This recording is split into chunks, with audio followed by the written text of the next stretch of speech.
पूर्ण चंद्र ग्रहण कई मायनों में बहुत महत्वपूर्ण है।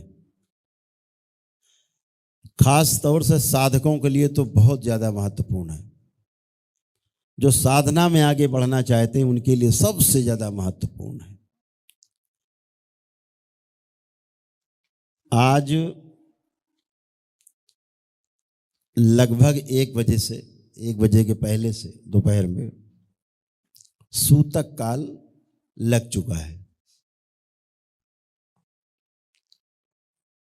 जो आज रात्रि 2:30 बजे के आसपास तक लगभग सूतक काल रहेगा, ऐसा ज्योतिष की गणना में खगोलीय घटना है ये जो बताया गया है। और जो चंद्र ग्रहण है वो रात्रि को 10 बजे के पहले 2-3 मिनट पहले चंद्र ग्रहण की शुरुआत हो जाएगी। मध्याह्न के पश्चात लगभग 1:30 बजे के आसपास रात्रि में मोक्ष होगा। इस पूरे ग्रहण काल में बहुत यदि आवश्यक ना हो कि बगैर इसके मर जाएंगे, तो अगर निर्जला उपवास रहा जाए तो बहुत अच्छा है।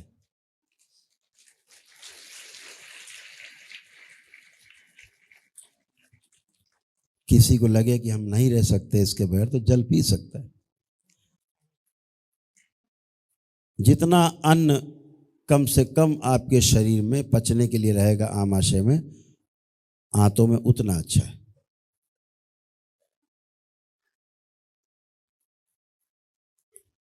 अभी से उपवास कर दे सूतक काल में तो और ज्यादा अच्छा है। कल तक के लिए, सुबह तक के लिए, ब्रह्म मुहूर्त में फिर अपना शुरू कर।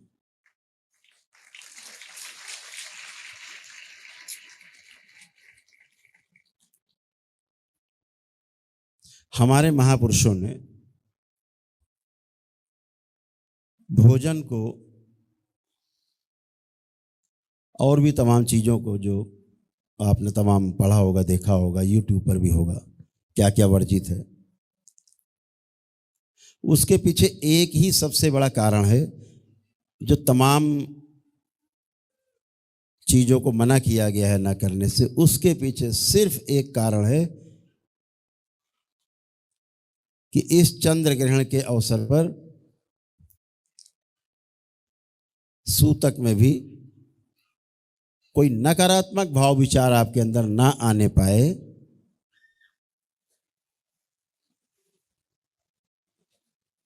यही अल्टीमेट बात है कि नकारात्मकता ना आने पाए। इसके लिए हमारे महापुरुषों ने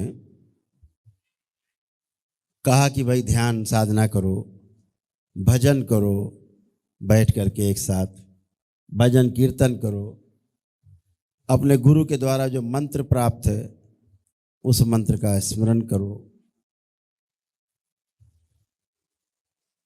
अर्थात एकाग्र चित्त हो जाओ, एकाग्रता रखो, ध्यान में चले जाओ तो और अच्छा। जब आप ऐसा करते हैं तो नकारात्मकता से अपने आप दूर हो जाते हैं। अन्य दिन में आप करते हैं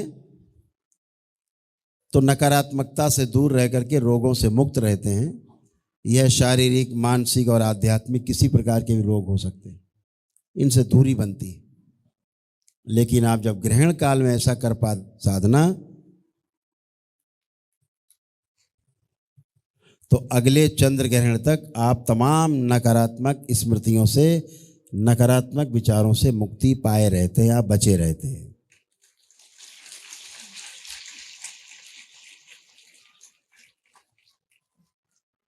चंद्रमा का प्रभाव सूर्य की ही तरह हम सबके ऊपर बराबर बराबर पड़ता है,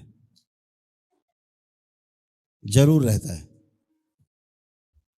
अपने अपने जन्म के अनुसार जो ग्रह नक्षत्र हैं जिनमें जन्म हुआ, उसका प्रभाव जरूर रहता है।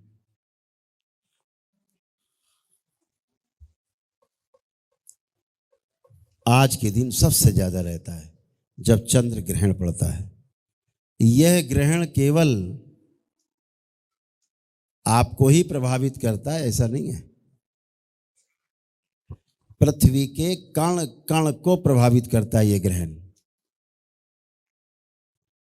एक एक जीव जंतु, पशु पक्षी, एक एक पदार्थ, वनस्पति, सब पर इस चंद्र ग्रहण का असर, सूर्य ग्रहण का असर पड़ता ही पड़ता है।